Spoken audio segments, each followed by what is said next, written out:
Morning students. आज की video में मैं आपको वैद्युत चालन के पाठ में कुछ परिभाषाएं को डिटेल में बताऊंगा जो काफ़ी महत्वपूर्ण है। इसे ध्यान से सुनिए, समझिए। पहला है आवेश वाहकों की गतिशीलता।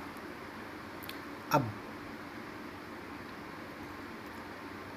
धातुओं के अंदर जो आवेश वाहक होते हैं वो मुक्त इलेक्ट्रॉन होते हैं, ये हम पढ़ा चुके हैं आपको। धातुओं में जो विद्युत धारा का प्रवाह होता है वो मुक्त इलेक्ट्रॉनों के कारण होता है। तो यहाँ पर धातुओं के लिए आवेश वाहक का कार्य मुक्त इलेक्ट्रॉन करना है। तो यहाँ पे ये भी हो सकता है कि मुक्त इलेक्ट्रॉनों की गतिशीलता, ठीक है। जहाँ पर धनावेश करते हो तो धनावेशों की गतिशीलता, बोला आवेश को ले जाने वाले कणों की गतिशीलता। तो आवेश वाहक की गतिशीलता की परिभाषा इस तरह से कि किसी आवेश वाहक के अनुगमन वेग, किसी आवेश वाहक के स्थान पर आप मुक्त इलेक्ट्रॉन भी लिख सकते हैं, तो वो मुक्त इलेक्ट्रॉन की गतिशीलता हो जाएगी। तो किसी आवेश वाहक के अनुगमन वेग और आरोपित वैद्युत क्षेत्र E के अनुपात को उस आवेश वाहक की गतिशीलता कहते हैं। इसे म्यू से दिखाते हैं। तो म्यू बराबर अनुगमन वेग बटे वैद्युत क्षेत्र, लेकिन Vd बराबर ई टाउ ओवर एम होता है। अगर Vd के इस मान को इसमें रखेंगे हम तो E से E कट जाएगा, तो ये आएगा ई टाउ बटे एम। तो ये यहाँ पर आप देख रहे हैं कि म्यू का मान इलेक्ट्रॉन के आवेश पर, इलेक्ट्रॉन के द्रव्यमान पर निर्भर करता है, जो कभी बदल नहीं सकते, ये स्थिर वैल्यू है। तीसरा है टाउ। टाउ टेम्परेचर पर डिपेंड करता है। तो यहाँ पर अगर हम टेम्परेचर न बदलें तो यहाँ पर कहते हैं कि आवेश वाहक की प्रकृति पर निर्भर करता है गतिशीलता। आवेश वाहक की प्रकृति पर निर्भर करता है, इस बात पर निर्भर नहीं करता कि कितना वैद्युत क्षेत्र लगाया गया है। तो आवेश वाहक की गतिशीलता वैद्युत क्षेत्र पर निर्भर नहीं करती, उसकी प्रकृति पर, आवेश वाहक की प्रकृति पर निर्भर करती है। इसका मान हमेशा धनात्मक होता है और इसका मात्रक मीटर स्क्वायर प्रति सेकंड इंटू वोल्ट या मीटर कूलाम बटे सेकंड इंटू न्यूटन होता है। तो ये 2 साल से ही परिभाषा पेपर में आई है या कोर्स में आई है, इसको आप अच्छी तरह से याद कीजिए, समझिए। तो जो म्यू का मान होता है वो अनुगमन बटे वैद्युत क्षेत्र के अनुपात के बराबर होता है। तो इसे समझिए आप। दूसरा टॉपिक है इसके अंदर, चौथा टॉपिक 11वां, वैद्युत प्रतिरोध। वैद्युत प्रतिरोध ओम के नियम से ही निकल कर आता है। चालक के सिरों पर लगाए गए विभवांतर B और चालक में बहने वाली धारा I के अनुपात को चालक के पदार्थ का प्रतिरोध कहते हैं। प्रतिरोध बराबर विभवांतर बटे बहने वाली विद्युत धारा। इसका मात्रक होता है वोल्ट प्रति एम्पियर या ओम, क्योंकि ओम से निकल कर ही, ओम के नियम से ही निकल कर आता है। V ओवर I की जो कांस्टेंट वैल्यू होती है उसी को हम चालक का प्रतिरोध कहते हैं। प्रतिरोध का अगर शाब्दिक अर्थ देखें तो प्रतिरोध का मतलब होता है रुकावट। तो विद्युत धारा के बहने में जो रुकावट पैदा होती है वही वैद्युत प्रतिरोध है, और जो कि विभवांतर और विद्युत धारा के अनुपात के बराबर होता है। ऐसा ही मात्रक वोल्ट प्रति एम्पियर या जूल प्रति एम्पियर इंटू सेकेंड।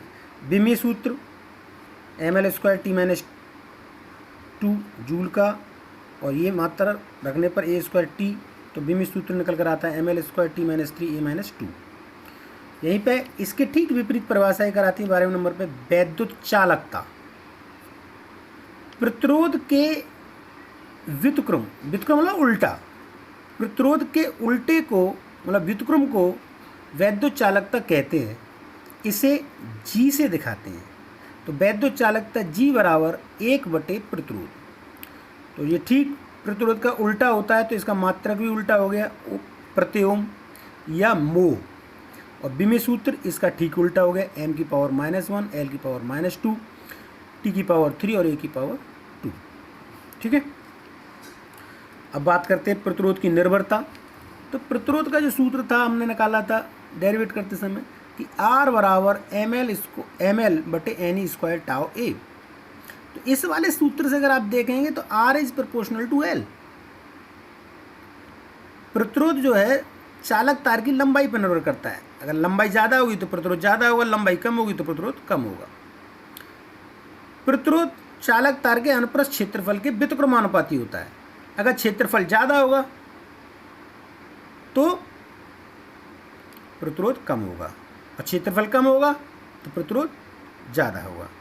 तो क्षेत्रफल ज़्यादा होने का मतलब है मोटा तार, तो क्षेत्रफल ज़्यादा होगा तो प्रतिरोध कम होगा। तो मोटे तार का प्रतिरोध कम होता है क्योंकि उसका क्षेत्रफल ज़्यादा होता है। तो मोटे तार का प्रतिरोध कम होता है और पतले तार का प्रतिरोध ज़्यादा होता है।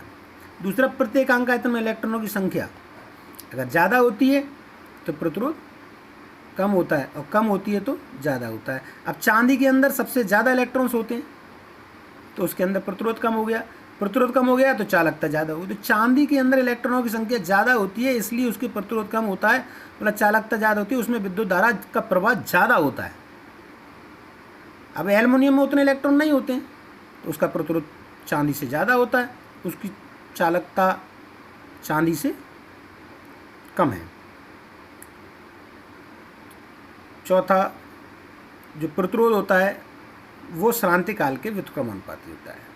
श्रांतिकाल, अगर किसी चालक तार का ताप बढ़ा देंगे तो उसके अंदर के जो मुक्त इलेक्ट्रॉन है वो जल्दी जल्दी टक्कर करने लगेंगे तो श्रांतिकाल घट जाएगा। श्रांतिकाल घट जाएगा तो टेम्परेचर बढ़ जाएगा। तो ये इस पर 4 बातों पर निर्भर करता है, इसी से हम निकालते हैं। लेकिन यहाँ मैंने आपको निकाल के डायरेक्ट सूत्र पढ़ाया है कि यदि किसी तार की लंबाई को खींचकर दुगुना कर दिया जाए, 3 गुना कर दिया जाए, कितने भी गुना कर दिया जाए तो नया प्रतिरोध कितना होगा। तो यदि किसी नए तार का प्रतिरोध निकालना है जिसको लंबाई मान लीजिए कि कुछ भी है और उसको तान के हमने दुगुना कर दिया तो नया प्रतिरोध जो होगा वो n² गुणा पुराना प्रतिरोध। तार को n गुना खींचने पर n यहाँ पर, अब जैसे सपोज कीजिए कि ये किसी तार का प्रतिरोध 10 ओम है और उसे खींच के दुगुना कर दिया हमने तो n की जगह पे रखेंगे 2, तो 2 दूनी 2 का वर्ग है तो 2 दूनी 4 हो गया और उसका पुराना प्रतिरोध 10 ओम है तो 10 का गुणा 4 से करेंगे तो 40 ओम। यानी किसी तार का प्रतिरोध 10 ओम है और उसे खींच के दुगुना कर दिया गया है तो नया प्रतिरोध जो होगा अब वो 40 ओम होगा। तो इस सूत्र से हम तार को खींचने पर कितना प्रतिरोध होगा ये हम निकालते हैं। निकाला है हमने, डायरेक्टली निकाल दिया, वैसे ये आयतन वाले सूत्र से निकल जाता है, हम आगे कराएंगे। तो प्रतिरोध की निर्भरता किस पर निर्भर करता है वैद्युत चालकता, वैद्युत प्रतिरोध और आवेश वाहकों की गतिशीलता। ये 4 बिंदु मैंने आज की वीडियो में पढ़ाए हैं। इसकी परिभाषाएं पेपर में कभी कभी लिखने आती हैं, इन्हें ध्यानपूर्वक स्टडी कीजिए। कोई समस्या हो तो मुझसे पूछिए। थैंक यू, मिलते हैं कल की वीडियो में।